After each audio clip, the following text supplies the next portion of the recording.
Understanding the financial market history is extremely important, এবং এই জন্য আসলে আমাদের অনেক বেশি ইনভেস্টমেন্ট হিস্ট্রি নিয়ে বই পড়া উচিত। সো এরকম একটা বই, investing in US financial history, বইটা পড়ছিলাম, এবং বইটাতে খুব চমৎকার অনেকগুলো হিস্ট্রি এবং অনেকগুলো historical developments of the US financial system এগুলো আলোচনা করা আছে।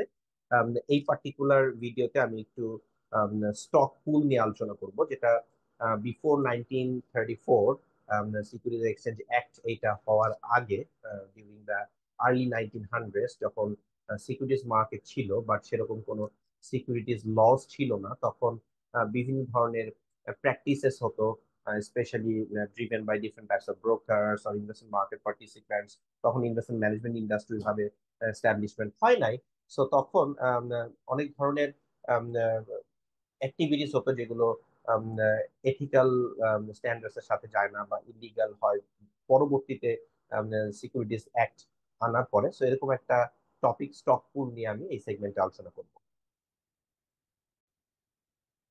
সো কোয়েশ্চেন চলে আসে, what is a stock pool? So stock pool ছিল একটা টেকনিক যেটা ইউজ করা হতো to manipulate stock prices. Stock price manipulate করার জন্য এই টেকনিকটা, স্টক পুল, এটা ইউজ করা হতো।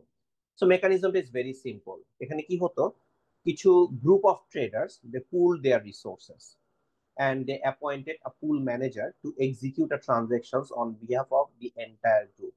তাহলে কি হচ্ছে যে অনেকেই তাদের রিসোর্সেস গুলোকে বা টাকা পয়সা গুলোকে একত্র করে একজন পুল ম্যানেজার নিয়োগ করা হতো, যে সবার পক্ষ হয়ে একটা ট্রানজাকশন এক্সিকিউট করবে। So in the case of bull pool, so bull পুলের ক্ষেত্রে তারা যে কাজটা করতো, তাদের অবজেক্টিভ ছিল to manipulate the market by increasing the trading volume of buy orders. তাতে করে মানুষ দেখতে পারবে যে দেয়ার আর মোর অ্যান্ড মোর অর্ডার্স, এতে করে প্রাইসেস অফ সিকিউরিটিজ বেড়ে যাবে। So the objective was to manipulate the market by increasing volume of buy orders. Buy order বাড়িয়ে তারা স্টক প্রাইসকে বাড়ানোর চেষ্টা করতো, raise the price of a security. আবার বিয়ার পুলের ক্ষেত্রে তারা যে কাজটা করতো, the objective was to increase the volume of sale orders. People will see a lot of sale orders coming, and as a result, the prices will fall.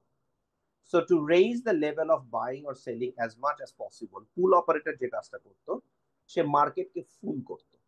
So pool operators pulled market participants using a variety of techniques. কেমন হতে পারে? The technique used wash sales, spreading false rumors, অথবা জার্নালিস্টদেরকে bribe করা to write fake stories that were favourable to their position. তারা যদি price বাড়াতে চায়, হয়তো গুড নিউজেস নিয়ে আসতো মার্কেটে, যদি প্রাইস কমাতে চায় ব্যাড নিউজ নিয়ে আসতো। সো বিভিন্ন পার্টিকে তারা ইউজ করে, বিভিন্ন ধরনের অ্যাক্টিভিটি করে তারা মার্কেটকে ম্যানিপুলেট করার চেষ্টা করতো।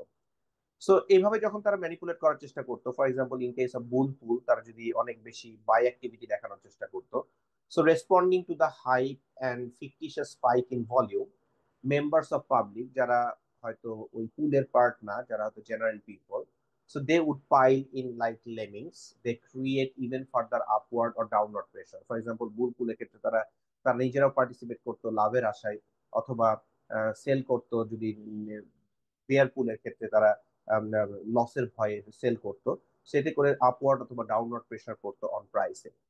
এরকম পর্যায়ে ধরেন, যখন enough buying activities, for example in case of bull pool, enough buying activities from the different types of individuals and institutions আসতো, তখন পুল ম্যানেজার কি করতো? They exit their position. তাদের যেহেতু হিউজ পরিমাণ পজিশন আছে, তারা এক্সিট নিয়ে ফেলতো। তারা এক্সিট নেওয়ার ফলে এখন যেটা হতো, যারা নতুন করে এসে বাই করলো, তারা দেখা গেল যে বাই করার পরে আর তারা বের হতে পারছে না।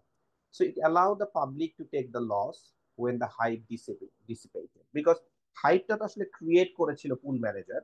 সো পুল ম্যানেজার হাইপটা ক্রিয়েট করে তাদেরকে সেল করে বের হয়ে গেছে, এখন আর হাইপ নাই, হাইপ ডিসিপেটেড হয়ে গেছে, এখন public takes the loss.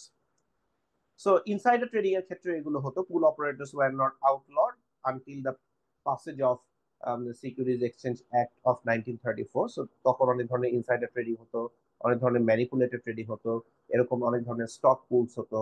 So before 1934, so 1934 securities exchange act of US এসে এই অ্যাক্টিভিটি গুলোকে ব্যান করে দিল। So until then, pools were very common in the Wall Street and were often used to execute um, market concerns or bear rates, এরকম বিভিন্ন ধরনের activities করা হতো, যেটা সম্পর্কে আমরা পরে আলোচনা করতে পারি। But this stock pools is a manipulative techniques, এবং এইটা মোস্ট কান্ট্রিতে আসলে কিন্তু stock market manipulation is band. আমাদের দেশেও এটা কিন্তু ব্যান্ড, কিন্তু এটা অনেকেই যখন ল ছিল না তখন ব্যবহার করত, বা যে সকল দেশে হয়তো এরকম আইন আছে কিন্তু আইনের ওরকম প্রয়োগ নাই, অথবা তারা বিভিন্নভাবে মার্কেটকে ফুল করে আইনের চোখকে ফাঁকি দিয়ে এরকম স্টক মার্কেট ম্যানিপুলেশন কিন্তু করে থাকে। Broader public need to know about this types of technique, so that তারা এই সকল ফাঁদে যেন পা না দেয়। So whenever they see those sort of techniques, they need to be aware of যে এরকম ঘটনা ঘটতে পারে।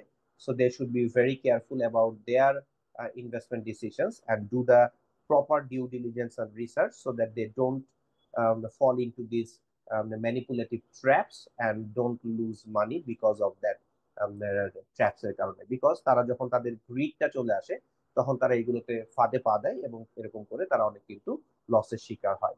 সো এই জিনিসটা কিন্তু ইনভেস্টরদেরকে মাথায় রাখতে হবে, যে to do the proper research and analysis and take actions accordingly, এবং অ্যাকর্ডিং টু তাদের রিস্ক টলারেন্স অনুযায়ী তাদের যে রিস্ক ম্যানেজমেন্ট টেকনিক সেগুলো তাদের কিন্তু ফলো করতে হবে।